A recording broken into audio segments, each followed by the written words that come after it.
සමෘද්ධිලාභියාට රුපියල් 2500ක් දුන්නයි කියලා ඒක මහා අපරාධයක්, මුල්‍ය අපරාධයක්.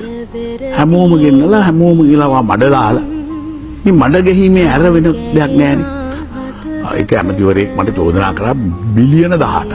මම මේ ප්‍රශ්නට එන්නේ හිටියේ ඔබතුමාම මතක් කරයි ප්‍රශ්නේ. ඔව් ඉතින් මේකත් එක්කම ඒකත් තියෙන චෝදනාවක් නේ. බිලියන 18ක්. මට කියන්නේ මේ ආසියාවේ කවුද බිලියන 18ක් ඉන්නේ? ඇමරිකන් ඩොලර් බිලියන 18ක පොසතේ. ඉන්දියාවේ මම දැක්කා ශාරුක් ખાන්ටත් තියෙන්නේ මිලියන 600ක කොහෙද ඔන්නෝම ගාණක් මම දැක්කා. ඉතින් මේ රටේ ටාටා වේවා මේ එක්කෙනෙකුට බිල්ලා වේවා මේ ඉන්න නායක එක මිනිහෙකුට නෑ මෙච්චර.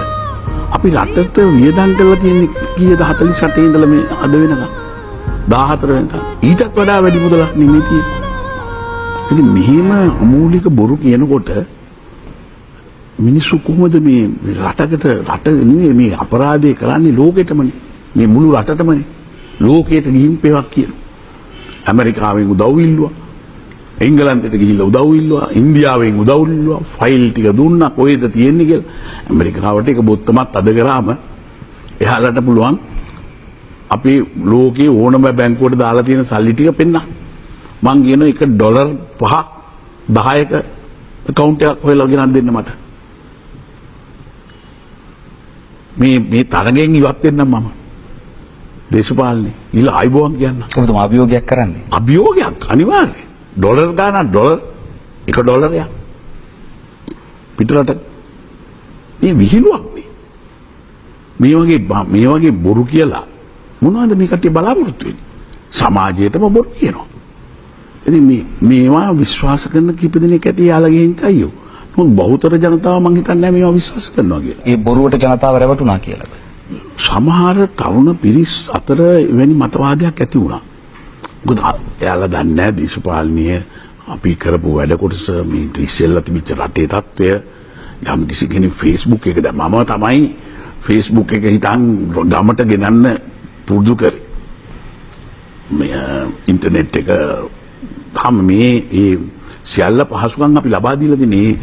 ඒකින්ද තමයි මෙයාට Wi-Fi දෙන්නත් පුළුවන් උනේ කිව්වේ. ඉතින් ඒකෙන් ඒකටත් රැවටිච්ච තරුණ පිරිසක් හිටියා මේ රටේ. නැත්තේ නෑ. අපි ඒක අත්වශයෙන්ම අපි මේ පහසුකම මුළු රට පුරාම දීලා තියෙනවා. ඉතින් ඒක නිසා ඒ පහසුකම දැන් අපි ගෙදරට දෙන්නයි අපේ කල්පනාව.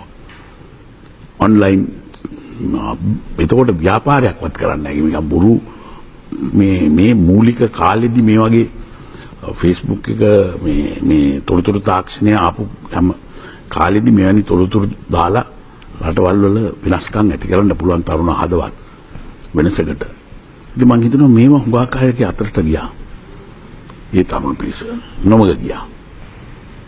ඉතින් මම හිතනවා දැන් යාළුවට තේරෙනවා හුඟක් තරුණයන්ට නෙවෙයි රටේ ගිය මැතිවරණයේදී අපිට වෙනසක් දකින්න කැමති වෙලා හිටපු හුඟක් පිරිසකට දැන් පේනවා මේ වෙනසේ රඟහා මේ ගැට්ටිය කියපු බොරු වල. ඔබතුමා එහෙම කියන්නේ කොහොමද? ඔබතුමාට ඒ සඳහා සාක්ෂි සාධක මොනවද? පැහැදිලිව මේ ඇවිල්ලා මගේ ගාවට ආපු ලක්ෂ ගානක සෙනඟ අතර හිටියා ඒ කට්ටිය. එයාලා අඬ කියපු සමහර ඒවා මගේ ඉදිරි. අපි ගිහිල්ලා දුන්න ඡන්දේ. ඔබතුමාට විරුද්ධව කියලා කියපු අයත් හිටියා මගේ.